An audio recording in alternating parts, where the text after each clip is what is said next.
के बाद ना घंटी बजा देना, ताकि मैं जब भी कोई नया वीडियो अपलोड करूं तो तुम्हारी फोन की भी घंटी बजे। तो बागी जी, मेरा ये सवाल है कि लगातार आप अपनी बेबाकी से अपनी बातों को रख रहे हैं और प्रशासन हर बार आप बोल रहे हैं अपनी बातों को, प्रशासन कहीं ना कहीं आपके बात को अनसुलझा कह रहा है, तो इसके बारे में आप क्या कहना चाहते हैं?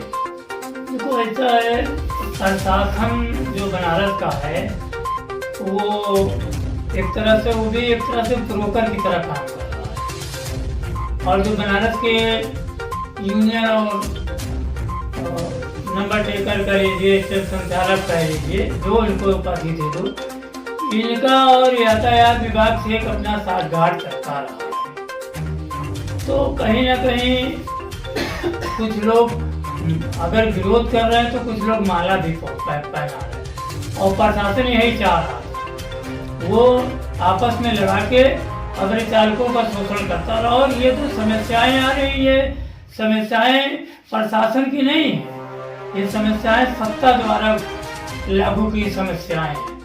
जैसे इलेक्ट्रिक बार्ड पहले चल रहा था तो उसके जरिए उनके पास पैसा आ जाता, सुप्रीम कोर्ट ने उस पर बैन कराया। चुनाव हर महीने चुनाव होते रह रहे हैं, तो उस चुनाव में भी पैसा खर्चा होता है। और चूंकि जब उन्होंने रिकॉर्ड उठा के देखा ये रिक्शा चालक का, ये रिक्शा गाड़ियों का, तो उसमें आधे से ज्यादा गाड़ियां ऐसी थी जिन्होंने अपने कागज पत्र को कंप्लीट करा के नहीं रखा हुआ था, तो उन्हें पैसे की जरूरत थी। तो अब इनके ऊपर किस तरह इनको सही किया जाए, इतनी ज्यादा गाड़ियां हैं, उसको ये दौड़ा के पकड़ के तो सही कर नहीं पाएंगे। तो इन्होंने एक नया तरीका अपनाया कि इन्हें रूट वाइज बनो और जिसका पेपर सही हो उसको चलने की इजाजत। इसके जरिए अभी आपने बनारस में देखा, कम से कम 7 से 8 हजार गाड़ियों का पेपर कागज सही हुआ, और उन्होंने अपना बारकोड वगैरह जो भी चलने के लिए बनाया। तो सरकार कहीं ना कहीं अपना राजस्व वसूलने के लिए भी ये काम कर रहे। और जाम की तो समस्या थी, लेकिन जाम की समस्या केवल ई रिक्शा की वजह से नहीं थी। जाम की समस्या के कई कारण हैं। बनारस में एक भी पटरी बनारस में चलने लायक नहीं है, दुकानदारों का कब्जा है, या ठेले वालों ने कब्जा कर रखा है, या इनको प्रकरण किसी ने भी कर। तो उसी तरह नगर निगम स्टैंड के नाम पर टेंडर हर साल जारी कर रहा है, लेकिन आज तक एक स्टैंड बना के नहीं दिया। आज की डेट में भी बनारस में हर चौराहे पे दौड़ा के रसीद काटी जा रही। और सबसे बड़ी विडंबना ये है, न किसी के पास वर्दी है, न किसी के पास आई कार्ड है, लेकिन वो कहता है नगर निगम का पैसा ले रहा हूँ। और जबकि नगर निगम का जो टेंडर जारी होता है उसमें शर्तों में लिखा हुआ है कि वर्दी होना चाहिए, आई कार्ड होना चाहिए, पास मशीन से रसीद कटनी चाहिए। मशीन से रसीद तो कटी मिल रही है, लेकिन एक मिनट में 10-10 रसीद कटी हुई मिल रही है। आखिर कैसे खेल हो जा रहा है, ये सब चीजें हैं।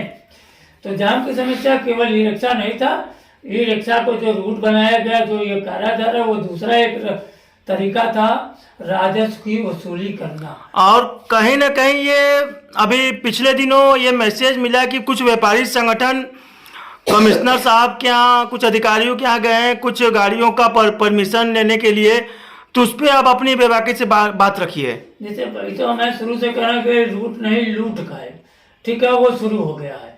अभी आप रथ यात्रा चले जाओ, तमाम ऐसी जगह हैं जहाँ ये सिस्टम चालू हो चुका है, और अब लूट के साथ इसे धंधा भी बनाने का प्रयास हो रहा है। किसी को 50 गाड़ी को दिया जाएगा, किसी को 40 गाड़ी को दिया जाएगा, किसी को 100 गाड़ी को दिया, मतलब ये धंधा भी क्रिएट किया जा रहा है। और धंधे कौन लोगों को धंधा मिलेगा? जो प्रशासन के पहले बाहर भीतर के नाम पर और इधर उधर के नाम पर जो ब्रोकर बने हुए थे, उन्हीं को ये चीजें मिलने जा रही है। तो इसमें आप बागी जी, और दूसरी चीज ये है कि अभी प्रशासन तो रूट लागू कर दिया ई रिक्शा वालों के लिए, और जिनको रूट नहीं मिला है वो हमारे चालक या चालक के बीच में जो समस्या है रोजी रोजगार की, उनके बारे में अपनी बेबाकी से बात बोलिए। सवाल रूट इन्होंने बनाया है थाने में जी, लेकिन गाड़ियां को रोड पे चलना। थाने कहीं कहीं ऐसी जगह है जहाँ एक तरफ एक थाना है, दूसरी तरफ दूसरा थाना। तो इनको रूट बनाने से पहले इन सब चीज़ों पर विचार करना चाहिए। इनका रूट एकदम नहीं चल पाएगा। ये 4 जोन को 2 जोन बनावे, रामनगर और मड़ुआडीह को भी काशी जोन में जोड़े। ये जो मड़ुआडीह थाने को वर्मा जोन में जोड़ने की बात कर रहे हैं, ये मड़ुआडीह थाने वाले के साथ सरासर नाइंसाफी है। तो कहीं ना कहीं रामनगर और मड़ुआडीह थाना भी काशी जोन में ही आता है, वो वर्मा जोन में नहीं जाता है। तो जब सारे थाने को आपने जोड़ा, 3 थानों को न जोड़ने का कारण क्या? और काफी सफाई देना चाहिए। बागी जी, ये जो है कुछ पिछले दिनों जो है कि अभी बात कुछ सामने आई थी कि 60 से 70 बसें जो है कि राजा तालाब में खड़ी हैं, तो उसको क्या बनारस शहर में चलाने का कोई प्रोग्राम है क्या? इस पे आप जरा सा यही असली पॉइंट है जी, यही असली पॉइंट है। देखिए, ये सरकार कर क्या रही है? ये सरकार पूंजीपतियों की सरकार है। बड़े बड़े माल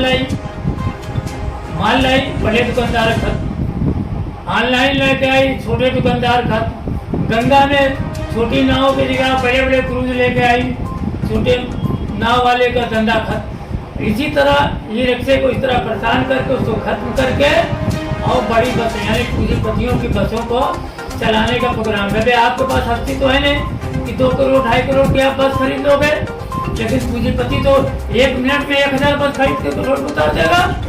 अगर मान लिया 100 बस है, पूंजीपतियों ने खरीदा, उसमें 200 लोगों को रोजगार मिलेगा, 100 ड्राइवर 100 कंडक्टर।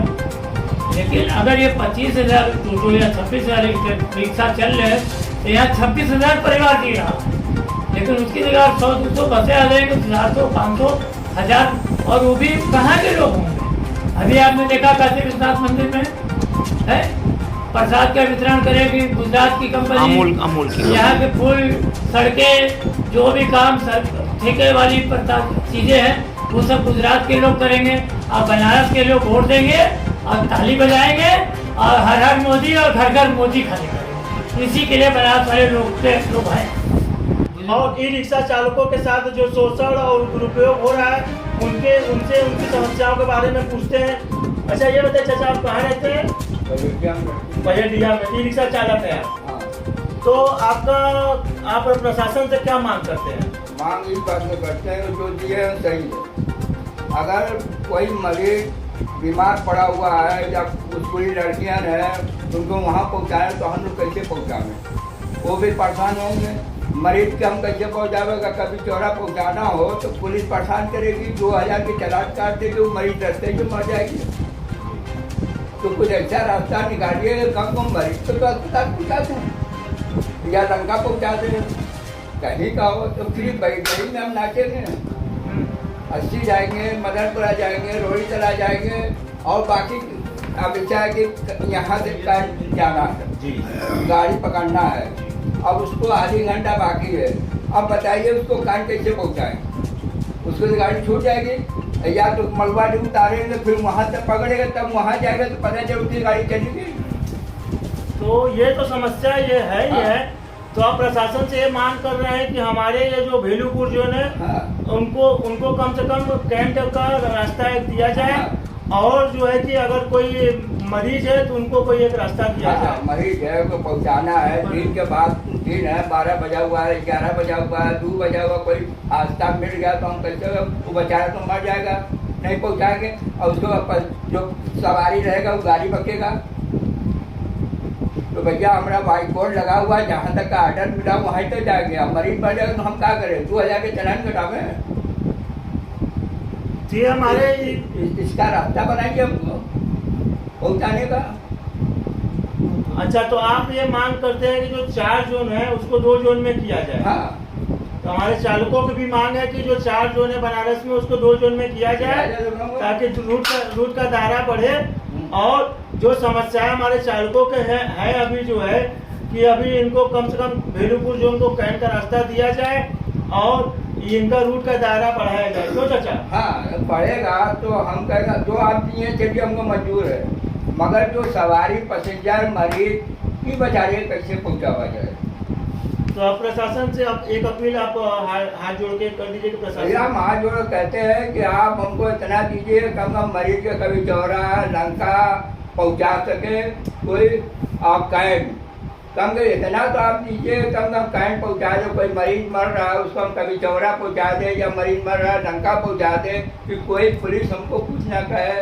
नहीं तो हम 100 रुपये चक्कर में हम 2000 का चालान कटावें। तो बख्शिए महाराज, हम मरीज अब सवारी लोग की गाड़ी में सुनना पड़ता है कि भाई पहुंचा दे, कैसे पहुंचावें? क्या तो गाड़ी उनका सुनते हैं, तो जब यह गाड़ी पकड़ो तो हम पहुंचावेंगे ना, इसलिए कि भाई हम 2000 चालान कहाँ से कटावेंगे। तो ये हमारे चालकों की ये राय है कि अपनी बेबाकी से अपनी बात कर रहे हैं कि रूट के नाम पे लूट हो रही है।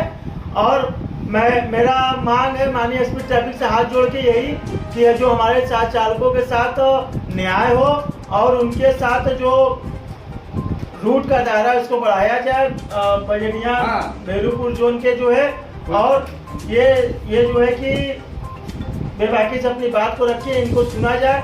इसी के साथ नमस्कार, जय हिंद।